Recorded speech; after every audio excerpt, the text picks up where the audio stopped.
tracking the storm, and actually we've just had the 5 o'clock advisory come in right now, so you're looking at it with me. We've got winds sustained now at 80 miles an hour. You remember earlier in the show I said the 2 o'clock advisory had not brought up the strength that much, but we're starting to see the winds increase, and by overnight we should see the system as a major Category 2 hurricane developing through early morning at 110 mile an hour winds. You can see by 1 o'clock tomorrow at a Category 2, possible landfall sometime between late Wednesday night and early Thursday morning. Really the overnight hours around midnight to 2 a.m. is the forecast right now, taking it inland as a Category 3 storm, and that could be even a little bit farther west than the current track has been throughout the day. So between Galveston, Beaumont, Texas area, and of course impacting folks in Houston as it swings up to the north and east, some of the heavier rain still looks to be on that eastern side of the storm, but you see the track does take it back to the north and east eventually as a cold front starts to pick the system up. So we've got Hurricane Laura right now, Category 1 hurricane. It became a hurricane earlier today as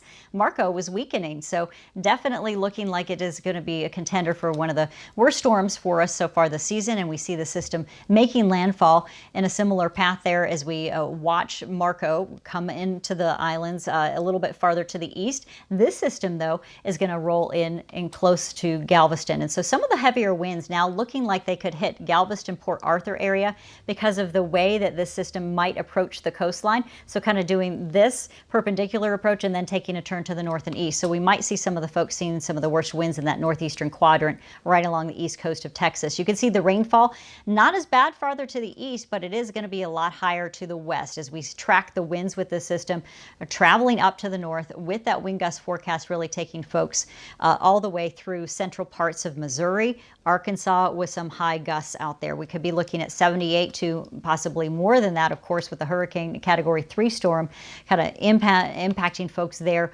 overnight from tomorrow night into Thursday morning. So there's not a lot of prep time for folks. Hopefully they have been able to do the evacuations as they've been ordered. You see here this model, our RPM model, suggesting 84 mile an hour winds, if not higher, as it's making impact with some of those gusts by overnight into early Thursday morning. And then look at Hot Springs, Arkansas. 58 mile an hour gusts may sustain as this is still a tropical storm by Friday morning to downgraded to a tropical depression. Then it moves east. So our winds not expected to be a big deal. We could see enhanced tropical moisture, and how that interacts with the front that comes through will still be the question. If the front slows down at all, that could be big news for us to bring in heavier rain. Right now though, the model track does show that it's going to go north of the Carolinas and bring in some heavier rain as we get you into Friday and Saturday. So our rain chances are much higher still Saturday as that cold front pushes the system through our region.